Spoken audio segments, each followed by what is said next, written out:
sobre a abertura, a inauguração do famoso Templo de Salomão, que não tem nada de Salomão, né? Aqui em São Paulo, não é em Jerusalém, não é em lugar nenhum, aqui em São Paulo. E Salomão não estava lá para dedicá-lo, não tinha nenhum Salomão, não tinha judeu, mas tinha muita gente assim, fantasiado de judeu, de sacerdote. E entre eles, o mais ilustre, né?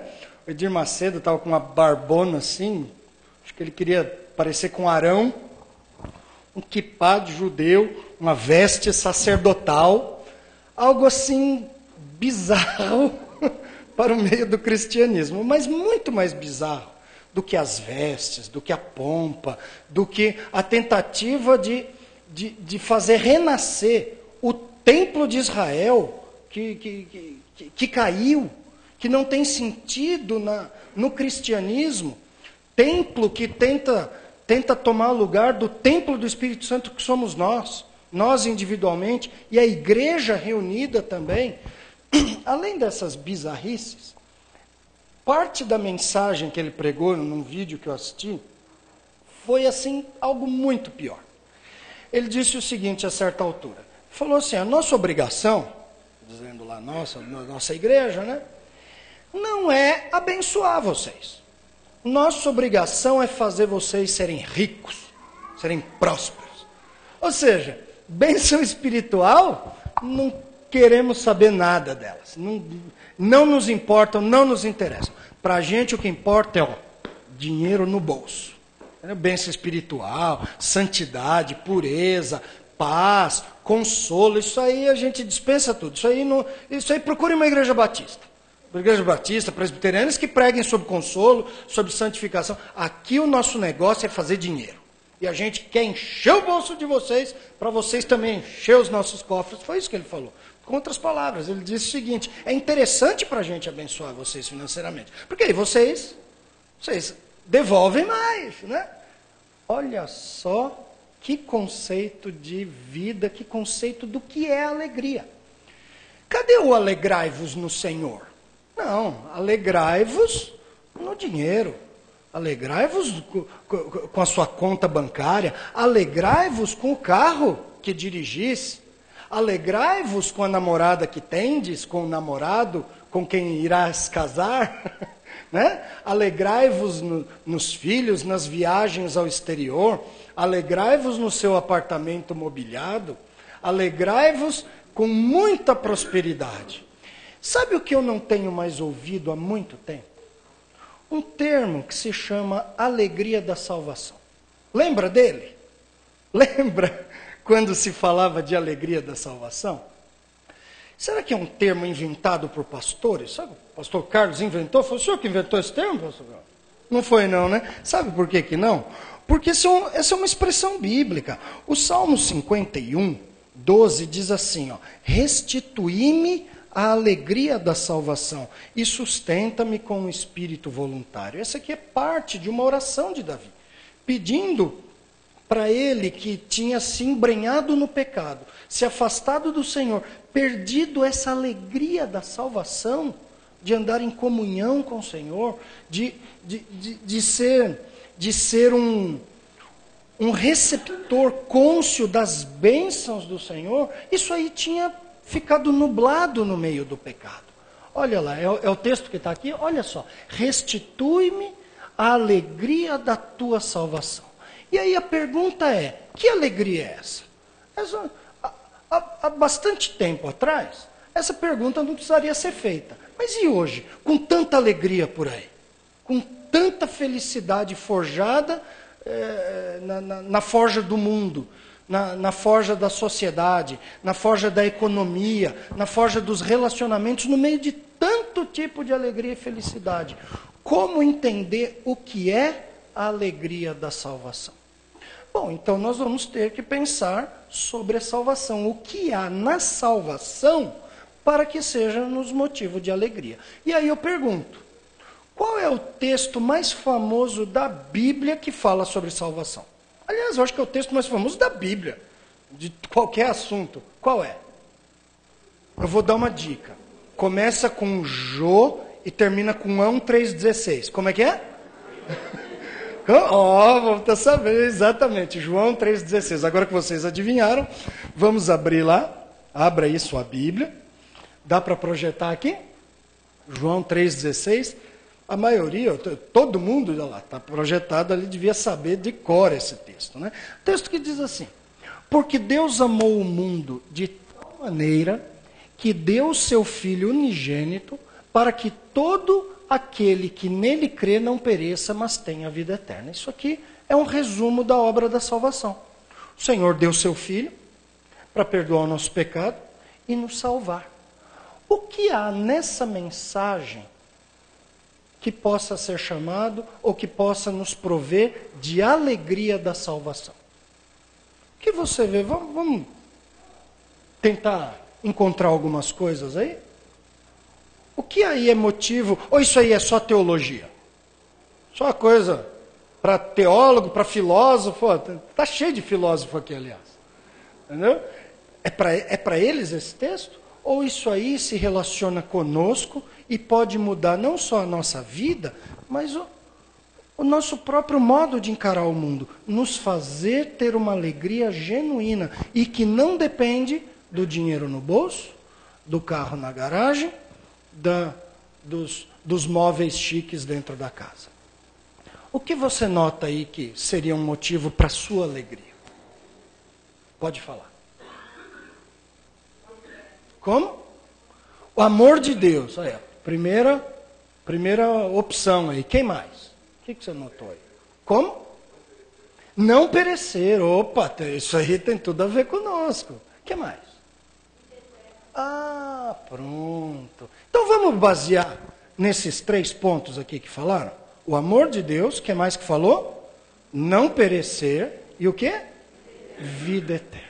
Então vamos olhar nesse texto 3 motivos, 3 razões para o crente se alegrar em sua salvação.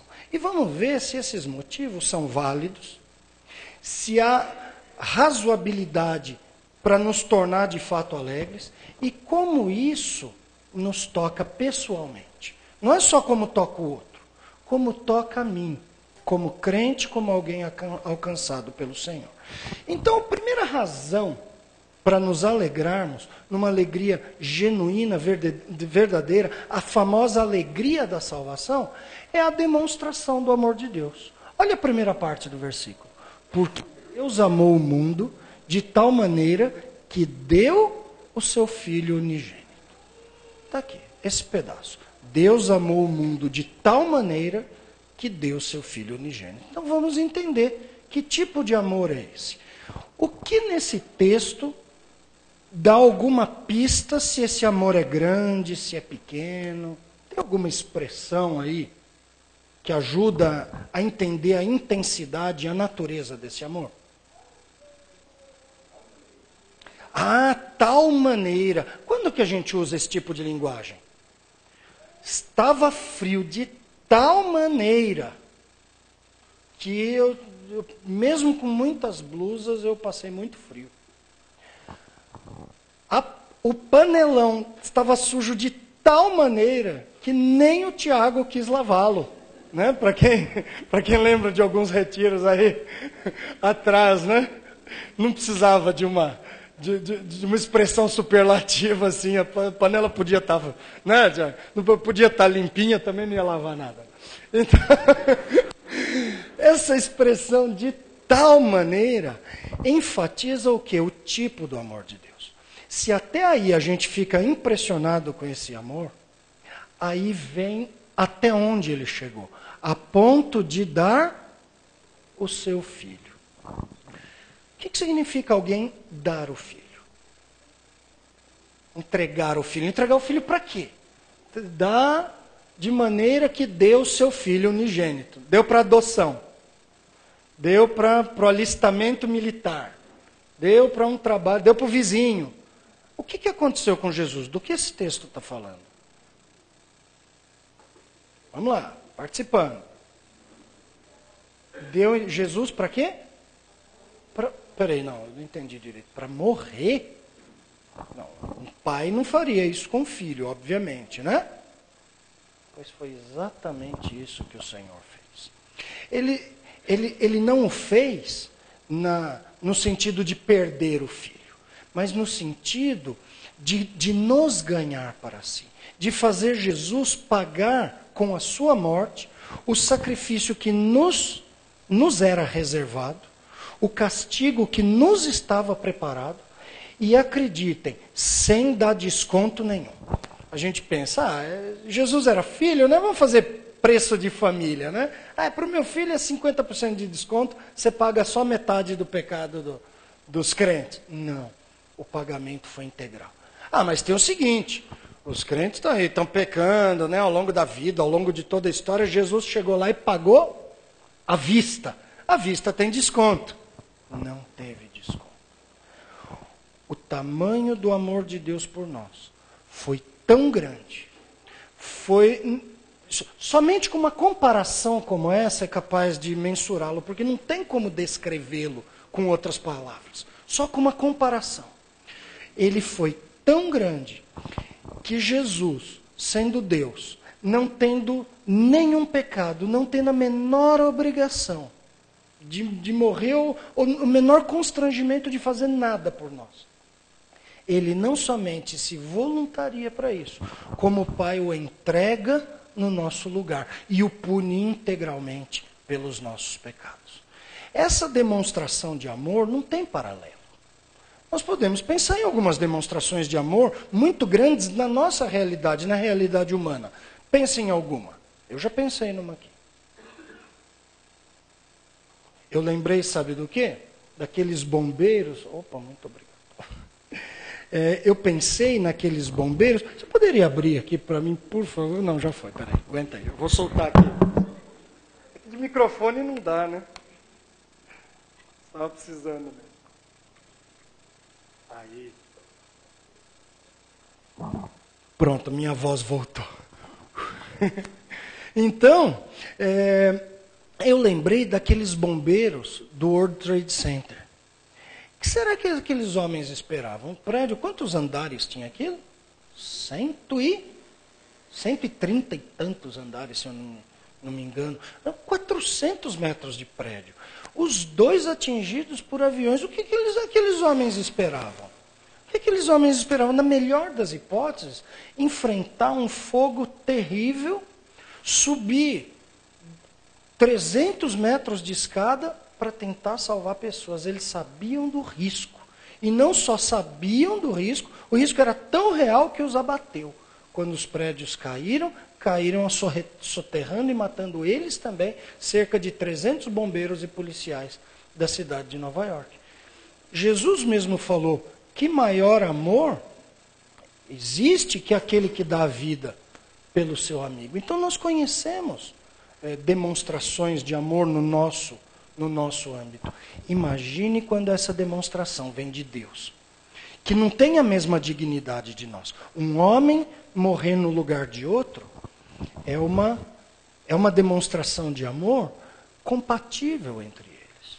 Uma pessoa pecadora, uma pessoa finita, uma pessoa mortal, um pelo outro. Uma boa troca de um amigo por outro. Mas e quando é Deus que entra nessa questão?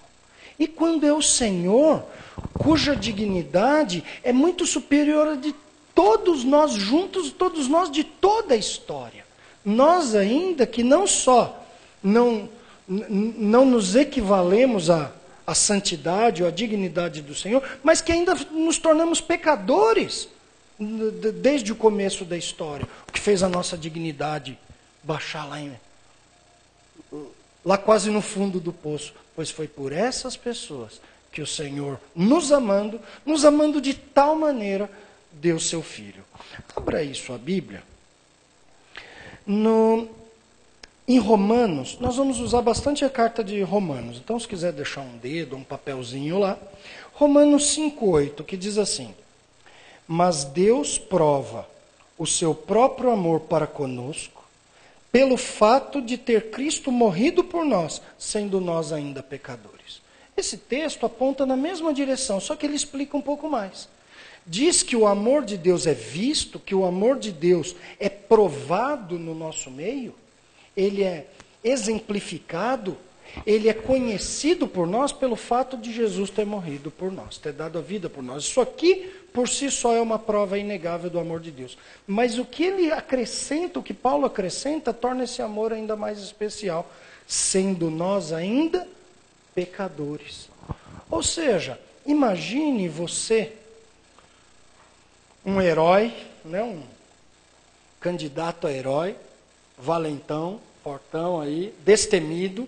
Você vê alguém correndo risco de morte. Antigamente chamava risco de vida, né? Mas viver não é risco.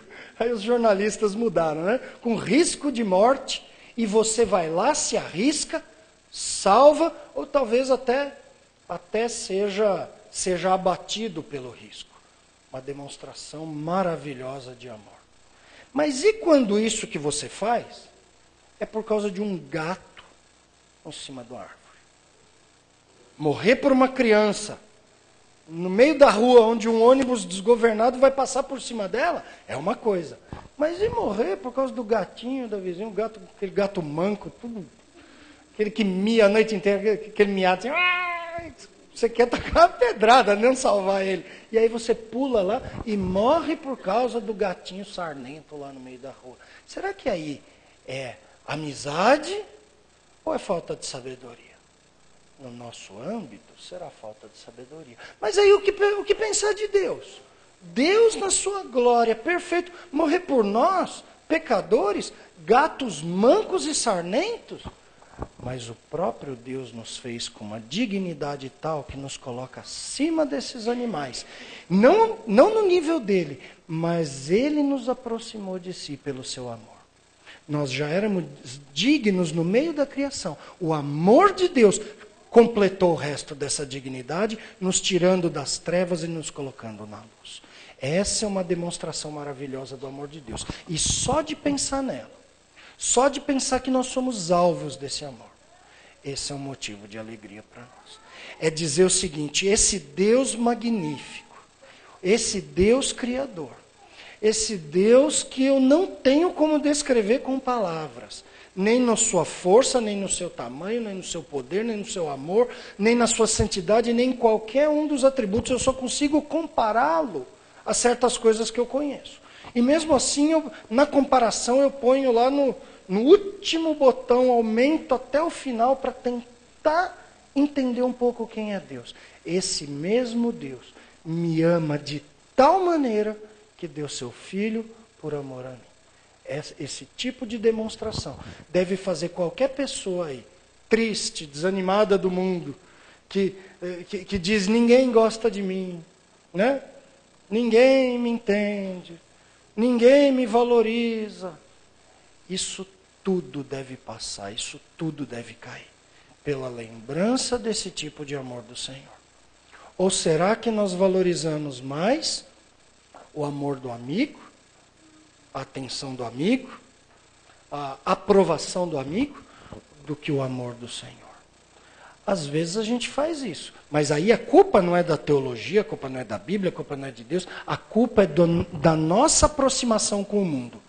A gente anda tão pertinho do mundo que os conceitos do mundo vão entrando na nossa cabeça, os valores do mundo vão entrando na nossa cabeça e a gente passa a pensar como o mundo. Mas quando a gente volta para as Escrituras e volta a pensar no Senhor, e volta a obedecer ao Senhor, e volta a ler a Bíblia todos os dias, isso não existe mais. Existe sim. E o problema do fato de não existir é que tem feito a igreja se desviar. É que tem feito gente ver barba de sacerdote em templo de Salomão, cá para nós, né? Então é isso que tem feito. As pessoas estão cegas, porque não leem mais a palavra de Deus, mas quando leem, quando buscam o Senhor, não pelo que o Senhor pode me dar ainda no futuro, mas pelo que Ele já me deu, por quem Ele é. Isso muda em nós. Aí a atenção de Deus vai ser valorizada por mim. Aí o amor de Deus vai ser a razão da minha alegria. Então esse é o primeiro ponto, a primeira razão para termos a alegria da salvação. Com isso a gente responde o que é a alegria da salvação e por que ela é alegria. Porque é da salvação e porque é alegria. E como isso toca a minha própria vida. Então esse aí é o primeira razão. Cadê? João 3,16 está lá ainda? Volta lá, João 3,16, Edson. Cadê ele? O comecinho? Não, esse é o 6. O 16. Vamos falar de cor? Porque Deus amou o mundo de tal maneira que deu seu Filho unigênito. Até aqui, primeira razão. E a segunda razão? Segunda razão, vamos pegar dali para frente. Para que todo o que nele crê não pereça. Opa, mas por que perecer? Perecer do quê? De onde você ouve essa palavra perecimento, perecer, perecível? Opa, perecível eu já ouvi. Aonde? No mercado, né? E no mercado e no trânsito. Por quê? Porque tem caminhão que não pode mais entrar no centro agora. A não ser que tenha escrito nele, produto perecível. O que é um produto perecível? É um produto que estraga. Que se ficar muito tempo aí no trânsito, no sol, se demorar para ser entregue, se demorar para ser tirado de um local de conservação e ser depositado em outro, ele se perde, não está bom mais para o consumo. E se não estiver bom para o consumo, o que faz? Tem que jogar fora. Já foram no Ceasa, no final? Já viram quanta comida eles jogam fora, no lixo? E a gente pensa, puxa, quanta gente daria para alimentar, mas a hora que você vai ver a qualidade, por mais que a vontade seja de alimentar as pessoas, você sabe que não dá mais, porque pereceu. Não é questão só de vontade, é questão de qualidade, é questão que pereceu, apodreceu. Mesmo querendo ajudar, se eu der uma comida podre para alguém, ao invés de ajudá-la, eu pioro a situação, porque a comida está podre, está perdida, ela pereceu. Era isso que ia acontecer conosco. Perecimento. Você já viu alguém muito doente, cheio de feridas? A carne apodrecendo. Dizem que Herodes o Grande, eu li isso no livro de Flávio Josefo, ele passou a ter feridas tão grandes e tão intensas, que ninguém aguentava ficar perto dele, assim, dado o mau cheiro dele. Se ele não fosse rei de Israel, as pessoas já tinham abandonado ele há muito tempo, porque a carne dele, ainda que ele estivesse vivo, estava apodrecendo. Aí os médicos tiveram a brilhante ideia, vamos colocar ele num óleo quente. Não era fritar ele, não. Um óleo aquecido, né? A gente vê na Bíblia falar sobre óleo, né? Chame o presbítero, faça a oração e unja com o óleo. O óleo era remédio. Ou seja, o que Tiago ensina? Chama lá, faça a oração e dê a medicação. Faça as duas coisas. Leia a Bíblia e faça a oração. Não. Faça a oração e dê o remédio. Entendeu? E foi o que eles tentaram fazer. A situação dele piorou. E ele foi apodrecendo cada vez mais. Ele teve o fim que a maldade dele merecia. Imagine como é isso na vida de uma pessoa que sofre esse perecimento na sua carne. Agora imagine isso passando para o espírito da pessoa. Imagine o espírito de uma pessoa apodrecendo. E por que um espírito apodreceria? Sabe por quê? Por causa do pecado. O verme do espírito é diferente. O verme da carne é um bichão da goiaba, branquelão. Mas o verme do espírito é o pecado. E esse pecado, nós nascemos com ele. Esse germezinho já vem conosco de berço. O que Davi fala naquele mesmo salmo que a gente falou no começo? Eu nasci em pecado e a minha mãe já me concebeu na iniquidade. Eu já nasci um iníquo, já nasci um pecador. Por quê? Porque ele fez alguma coisa? Porque ele fez manha no berço? Não, porque nosso pai mais antigo abandonou o Senhor, abandonou a obediência e pecou. E ele não foi enganado. Paulo fala isso a Tiago. Ele fala que a mulher, sendo enganada, caiu em transgressão. Aí os homens falam, tá vendo, a culpa é da mulher. Não é, não. Sabe por quê? Porque Adão não foi enganado e ainda assim caiu em transgressão. Ele foi rebelde, sem precisar ser, sem ser escravo do pecado. Ele quis se escravizar a ele. E aí o perecimento da humanidade começou. A partir de então, me respondam, que obrigação Deus tinha com a gente? Que parte do contrato Deus não cumpriu? Criou o homem pecador? Não, criou o homem perfeito. Né? Fez o homem pecar? Fez o homem pecar. O que Eclesiastes diz? Que Deus fez o homem bom, mas ele se meteu em muitas astúcias. O que mais? Deus fez o homem sem inteligência? Muito pelo contrário. Deu a ele uma vontade corrompida? Claro que não. Deu um espírito defeituoso? De modo algum. O que então, depois do pecado, obrigava Deus para conosco? Nada. Se eu e você fôssemos Deus nessa hora, o que nós faríamos? Eu não sei o que você faria, mas provavelmente eu faria o seguinte: problema deles. Eu fiz tudo direitinho, estava tudo na mão. Ainda, fora tudo que eu dei, ainda ia dar muito mais. Não quis? Paciência, foi bom te conhecer, passa mais tarde aí, tchau.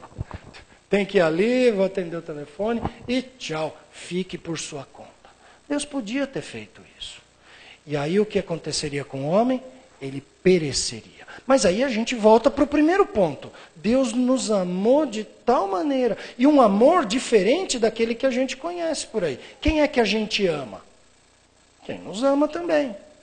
Né? Você ama a pessoa que fica perseguindo você, fica falando mal de você? Você fala, não, desse eu quero distância. Eu amo meus amigos, eu amo as pessoas que me valorizam, eu amo as pessoas que me respeitam, né?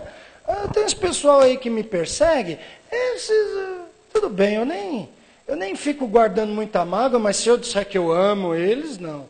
Pois foi justamente nesse contexto que Deus nos amou.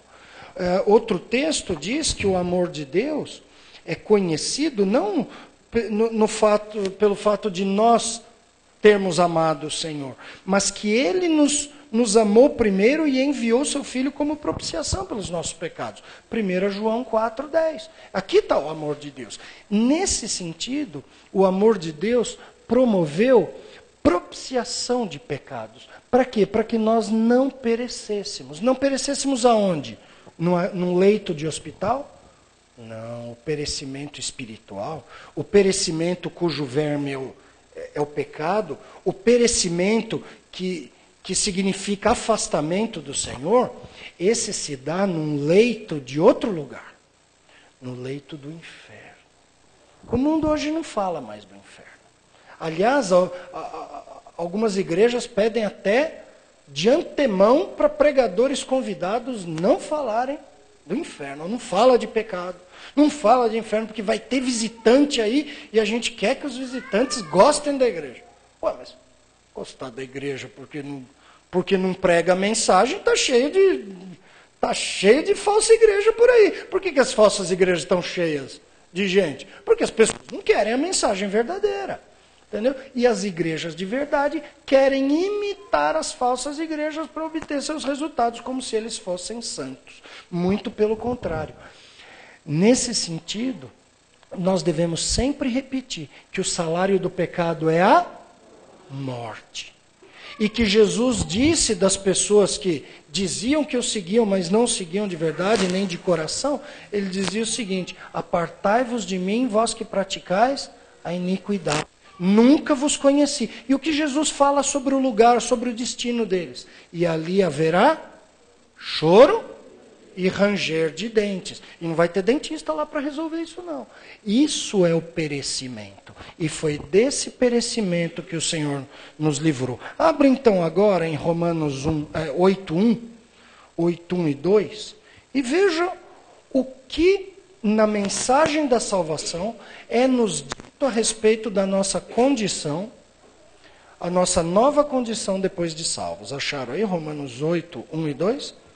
Agora, pois, já nenhuma condenação há para os que estão em Cristo Jesus. Opa, como é que é isso? Nenhuma condenação? Mas nem uns jurinhos, tudo bem, Jesus pagou o preço, mas não sobrou nenhum. Os juros, não. Uma gorjetinha para eu pagar. Nenhuma. Jesus fez o pagamento integral. E por isso o texto de João 3,16 começou dizendo que ele nos amou de tal maneira.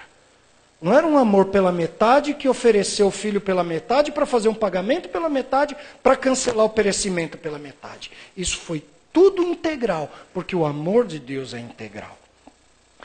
Ele diz Nenhuma condenação há para os que estão em Cristo, porque a lei do Espírito da vida em Cristo Jesus te livrou da morte e do pecado. Agora, esse texto começa declarando a nossa libertação desse perecimento. Sabe como é que ele termina? Garantindo isso de modo enfático. Olha lá o versículo 31 para frente. Diz assim, ó, que diremos, pois, à vista dessas coisas? Se Deus é por nós, quem será contra nós? Ou seja, se o Senhor me salvou, quem é que vai me condenar agora? Quem é que vai conseguir lançar de novo o pecado sobre mim, a condenação, o preço sobre mim? O Senhor é quem me defende agora. Quem é que vai conseguir me abater? E esse abatimento não é abatimento temporal. Não é no trabalho, não é na conta bancária. Isso aqui está falando da nossa condição espiritual. Do nosso destino eterno. Significa que o Senhor se colocou entre nós e a nossa condenação. E ninguém pode tirá-lo daí. A condenação não pode mais me abater. O perecimento foi embora, porque foi o Senhor que salvou. Não foi o seu Manuel da padaria, que hoje está bem, amanhã não. Não foi a Dona Maria que faz aquela refeição tão gostosa e num dia dá certo, no outro dia sai meio mal temperada. Não. É o Senhor que se colocou como garantia da nossa salvação, da ausência do perecimento. Então quem será contra nós? Aquele que não poupou seu próprio filho, antes por todos nós o entregou, porventura não nos dará graciosamente com ele todas as coisas? Então, quem tentará acusação contra os eleitos de Deus? É Deus quem os justifica. Quem os condenará? Ou seja, quem os fará perecer? A resposta é a seguinte: ninguém. Isso é o que nós chamamos de pergunta retórica, não precisa responder. A resposta é óbvia. Quem os condenará? Ninguém. É Cristo quem morreu ou antes ressuscitou, o qual está à direita de Deus e também intercede por nós. Quem nos separará do amor de Cristo? Qual a resposta? Ninguém. Será tribulação? Não vai ser tribulação. Será angústia? Não, também angústia não nos fará perecer. Ou perseguição, ou fome, ou nudez, ou perigo, ou espada. E aí até o final do capítulo. É uma declaração da certeza da nossa salvação e da ausência do perecimento. Agora, quando você olha para o mundo perdido, há pastores que dizem que o pecado não existe. Que o pecado, que o diabo já está preso, e que não existe pecado, e que todo mundo está salvo, e que são todos... É tipo o Deus da cabana, né? Todo mundo é filhinho de Deus fazendo birrinha. Você não precisa nem ser bom teólogo para combater isso, só precisa ter uma televisão. Liga a televisão, liga lá no Datena, né? Liga, como é que chama outro aí? No Marcelo Rezende. Ixi, esse é melhor ainda. Né? Liga lá nesses caras e você vai ver se não tem pecado. E você vai ver se o homem não está se desviando. E você vai ver se o homem não está rumando a passos largos para uma condenação terrível no inferno. Pois foi disso que o Senhor nos livrou. Quando você olha para a vida dessas pessoas e conhece o futuro delas, sabe que você não terá o mesmo futuro. Isso é um motivo de alegria para nós. Isso é um motivo da gente parar de invejar o mundo. Parar de achar que o mundo é descolado, que é no mundo que é legal, que é na balada que a gente fica feliz, né? Que eu preciso ter as coisas que o mundo tem para ser legal, que eu tenho que ter tênis de marca para ser legal, que aí eu fico feliz, que se minha calça não for de tal marca, minha vida, céus, vida, azar, o Senhor não está me abençoando. Não está?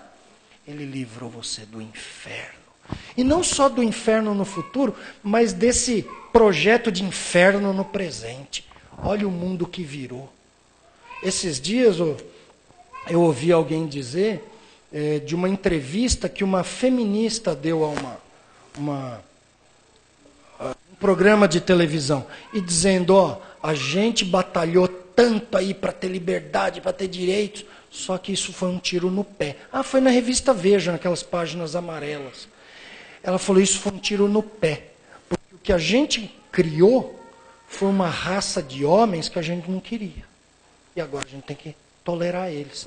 No final, as mulheres felizes são aquelas que têm família, são aquelas que cuidam dos filhos. A feminista falou isso.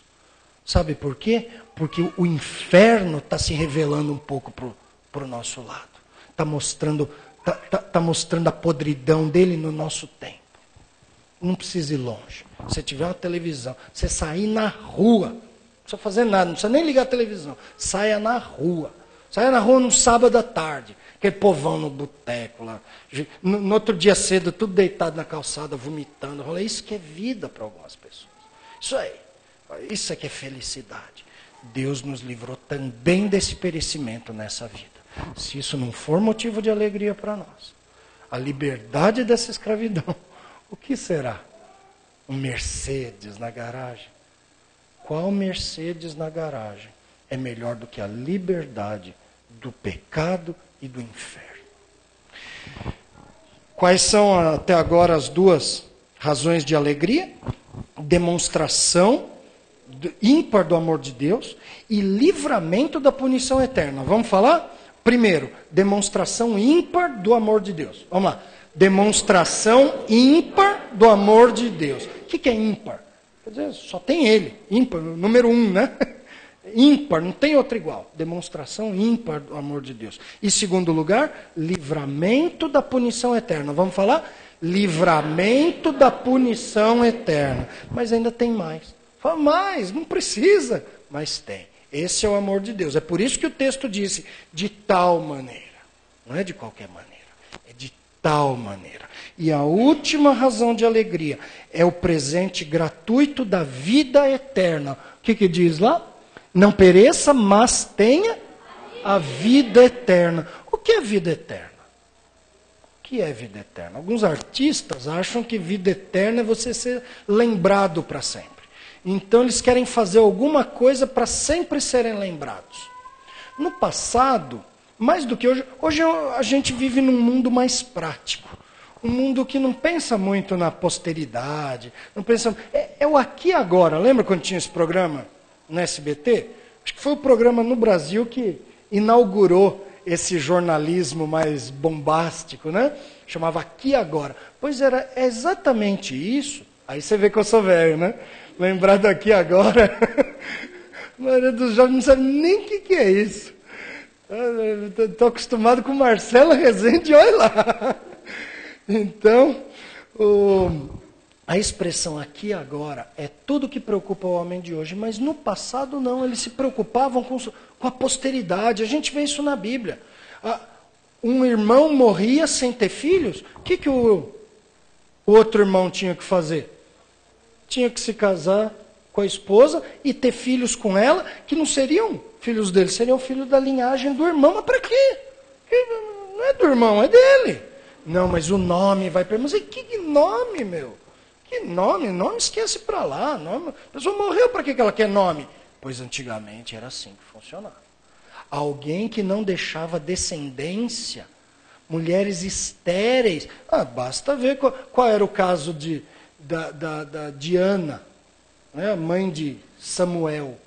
Por que a rival dela conseguia zombar dela, conseguia tirar ela do sério? Porque ela não tinha filhos. Uma deu filhos para o marido, a outra não. Ela estava a ponto de morrer de tristeza. O homem do passado pensava no futuro. E muitas vezes ele fazia atos grandiosos para ser lembrado. Podia ser até que morresse no meio deles. Né? Eu vou entrar numa guerra. Né? Conhecem a história de Aquiles? Né? Queria deixar o nome na eternidade. Né? Esse nome na eternidade não quer dizer nada, porque a própria história humana vai passar. A história humana não é eterna, mas há algo que é eterno. Algo que vai além dessa história, vai além desse mundo, vai além do velho céu e da velha terra, que vai entrar no novo céu e na nova terra e vai durar para sempre. E é isso que nós chamamos de vida eterna. Significa que aqueles que foram salvos por Cristo, depois dessa vida vão continuar vivendo, quanto tempo? Quanto? 30 anos? 40, mais? Está esquentando? Para sempre. Aí tem gente que fica preocupado, mas será que eu não vou enjoar? Não, não vai enjoar, porque não é só a vida que é eterna. Não é só a vida que é ilimitada, mas a comunhão com Deus será ilimitada. As bênçãos de Deus serão ilimitadas. O nosso prazer com Deus será ilimitado. O nosso conhecimento será crescentemente ilimitado.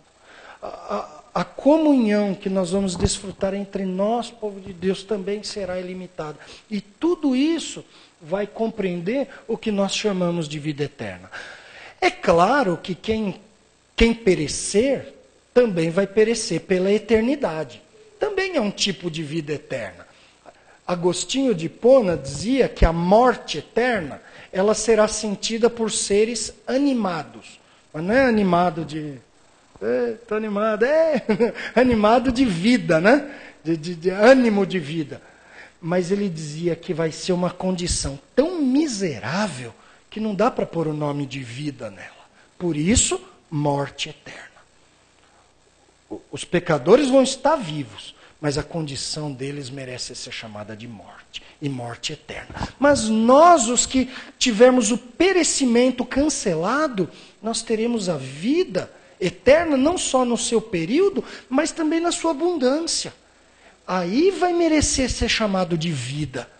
Vida plena, vida abundante, mais do que a vida em abundância que nós temos agora através do Espírito. Uma vida completa, plena para sempre. Veja o que diz em Romanos 5, versículos 20 e 21. Diz assim, sobreveio a lei para que avultasse a ofensa. Então, quando a lei foi dada, ela mostrou que o homem era mesmo pecador e tornou ele até mais pecador ainda, né? Porque quanto mais normas coloca para o homem, mais ele as quebra, né? Uma regrinha a mais é mais uma para ele quebrar. E isso tornou o homem pior até. Mas, onde abundou o pecado, superabundou a graça, a fim de que, como o pecado reinou pela morte, assim também reinasse a graça pela justiça para a vida eterna, mediante Jesus Cristo nosso Senhor. Isso significa que a obra que o Senhor começa a fazer nessa vida, ela tem efeitos eternos. Aqui nós éramos pecadores, aqui nós jazíamos no pecado, aqui nós estávamos em pleno perecimento, rumo de um perecimento eterno. O Senhor introduziu a graça através da justiça de Jesus Cristo e mudou esse quadro e nos deu a vida eterna. Vida eterna que já começou. Nós ainda não a conhecemos na sua plenitude, mas como um almoço que já da cozinha solta aquele cheirinho, e só de sentir o cheirinho a gente já aproveita dele, a gente já antevê as delícias que serão logo mais, assim esse início da vida eterna, ainda que nesse tempo, já nos torna alegres agora. Mas imagine o que será viver isso no futuro. Quem aqui já teve aquele sonho de que Jesus estava voltando? Já teve? Já? Levanta a mão. João Ivo já estava querendo levantar a mão. Levanta a mão, João Ivo. Quem mais, fora o João Ivo, sonhou que Jesus estava voltando? Eu sonhei também. Eu sonhei, começou no meu sonho assim, abrir um buraco redondo no céu, e aí Jesus meio que botou a cara assim. Aí eu pensei, nossa, sabe quando você toma aquele susto que o corpo todo fica gelado? Eu senti isso dormindo, eu acordei numa alegria. A hora que eu acordei, falei, volta, está tão bom. A alegria de imaginar, de sonhar com Jesus voltando. Imagina quando isso acontecer mesmo. E você disser, acabou o sofrimento, acabou a tristeza, acabaram as doenças, acabaram os conflitos, acabou as necessidades, acabou as intrigas, acabou aqueles relacionamentos pela metade, acabou o pecado, agora eu vou para o céu. A gente fica emocionado de pensar numa viagem que a gente vai fazer. Imagine você, uma viagem marcada para o exterior, você já quer saber como vai ser lá. Né? Ou eu vou para a praia no final do ano, eu já quero saber como vai estar lá, a hora que eu chegar lá e pôr o pé na areia, e tirar a farofa da sacola, né? A hora que eu pegar aquele frangão na mão, assim, com o pé na areia, você já fica animado de antes. Com frango na mão, com a lembrança de mastigar farofa. Imagine quando a nossa lembrança é saber eu vou estar diante do meu Senhor. Eu vou encontrar meus irmãos lá na praça da cidade. O pastor Marcos Granconato que brinca. Bom, brinca assim, a gente está marcando isso mesmo. A gente está marcando de encontrar no céu ao lado da praça. Então, se tiver uma praça lá, o pessoal da Redenção vai se encontrar lá. O pessoal de Lausanne pode encontrar ali também. A gente já reúne todo mundo, já grita lá, né? Não vai ter panela, não vai ter pecado, não vai ter doença, discórdia. O Tiago já gostou da parte da panela. E nós vamos nos encontrar diante do Senhor e vamos ver Jesus. Se eu fiquei extasiado com sonho de ver Jesus, de ver o rosto de Jesus, assim, meio de lado, assim, como quem tivesse, ó, tô aqui. Imagine o que vai ser nós lá, olhando, vendo anjos. Será que a gente vai ver anjos? Será que eles serão visíveis para nós? Não sei, a gente tem tanta dúvida sobre lá. A gente tendo a oportunidade de encontrar pessoas que a gente respeita tanto. Já pensou em encontrar o apóstolo Paulo lá? Pensou, fala, você é Paulo, pior que ele deve ser feio, pior que o cão, né? Mas lá deve ficar mais bonito, não sei. Mas imagina, falar assim, Paulo, eu passei a vida pregando as coisas que vocês... Cara, me dá um abraço, muito obrigado pelas coisas que você deixou. Era verdade, Pedro tinha razão, você escrevia coisas difíceis de entender. Até Pedro não conseguia entender algumas coisas, mas Paulo, como isso foi precioso. Eu quero encontrar Isaías. Eu quero encontrar Davi, falar, Davi, os salmos que você escreveu. Nossa, eu escrevi até um livro com eles. Entendeu? Obrigado, eu vou encontrar Salomão, falar, Salomão, sabia que eu escrevia reflexões diárias? Em provérbios? Obrigado, cara, cada provérbio que você deixou, viu? Numa linhazinha, uma lição de vida. Pô, cara, obrigado. Já pensou? Quando chegar lá, e a gente olhar para trás... E ver que todos esses valores que a gente tem hoje não significavam nada. Imagine a alegria que a gente vai ter lá. Agora me diga uma coisa. Essa lembrança já não nos enche o coração agora?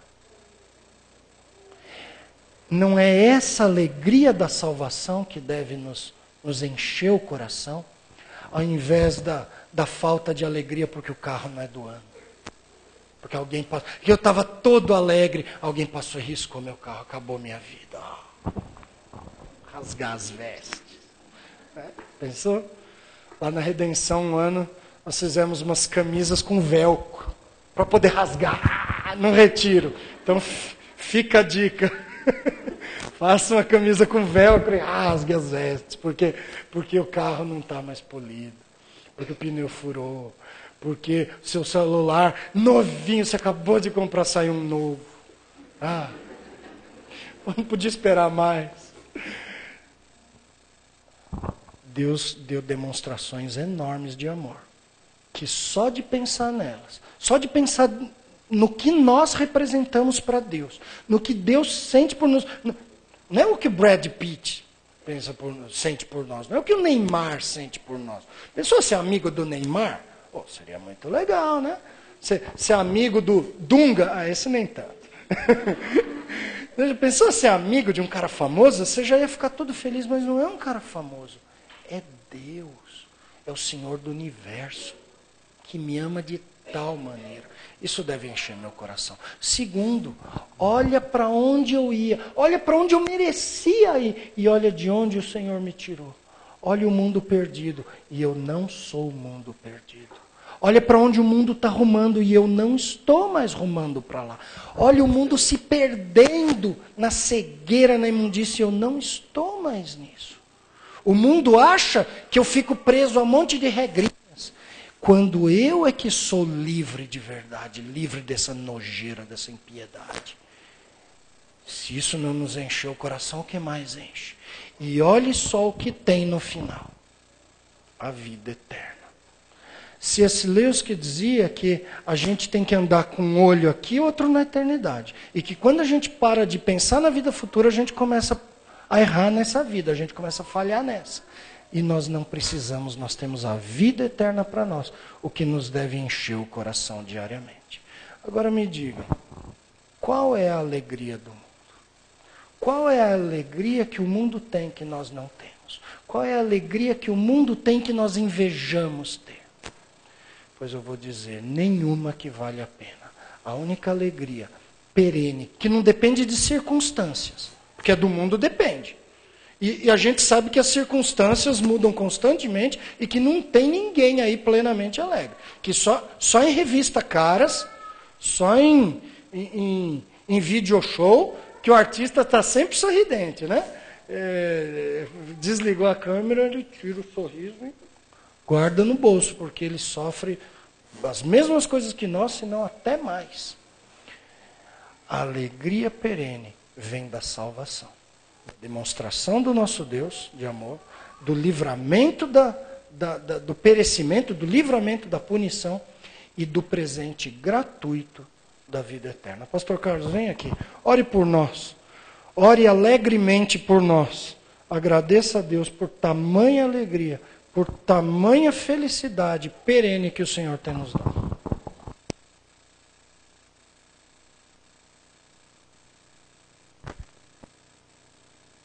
Senhor, Deus, nosso Pai, agradecemos-te, Senhor, por todas estas Deus, ó Deus, que nós recebemos a partir do momento em que tu nos amaste de tal maneira. Nos deste, sim, o livramento da condenação eterna. E nos deste, ó Deus, a vida eterna contigo, com teu Filho amado, e já nos dá esta vida a partir de agora, desse tempo que nós vivemos em Cristo Jesus, nosso Senhor. Senhor amado, sustenta-nos em Jesus, para que assim, ó Deus, nós possamos viver sempre com esta alegria do Espírito Santo nos nossos corações. Abençoa o teu povo, Senhor, sustenta o teu povo na tua santa palavra, para que possam estar sempre, ó Deus, a todo tempo, em todas as circunstâncias, gozando da alegria do Espírito nos seus corações. Muito obrigado, ó Deus, por essa palavra que recebemos hoje. Abençoa o pastor Thomas, Senhor, no seu ministério. Abençoa a sua família, Senhor. E faz com que nós sempre busquemos, ó Deus, compreender a tua bênção para conosco e saber que as tuas coisas são superiores sempre às coisas do mundo. Dá-nos, pois, ó Deus, sempre essa alegria, porque nós oramos agradecidos no nome santo e glorioso de Jesus, que vive e reina em glória hoje e para sempre. Amém. Os irmãos podem assentar-se.